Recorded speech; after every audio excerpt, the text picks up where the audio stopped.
Tyre কেনার আগে আপনারা টায়ারের আগে এই যে 4টা সংখ্যা দেখছেন, 28, 22, এই প্রথম 28টা হচ্ছে সপ্তাহ, কত নম্বর মানে বছরের কত নম্বর সপ্তাহে এটা তৈরি করা, এবং সাইডে যে 22টা লেখা এটা হচ্ছে সাল, মানে 22 সালের 28 নম্বর সপ্তাহ। এর অর্থ হচ্ছে টায়ারটা গত বছর 2022 সালের 4/7/28 মানে জুলাই মাসে তৈরি করা হয়েছিল।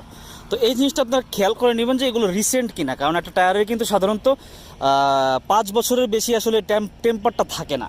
এই জন্য চেষ্টা করবেন যত রিসেন্ট কেনা যায় ততই ভালো। আর এই দেখেন পেছনের টায়ারের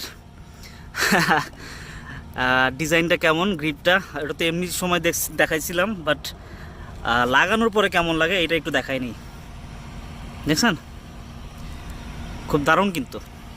এখন দেখার বিষয় হচ্ছে যে টায়ারটা কতদিন টিকে। যদি ভালো মতো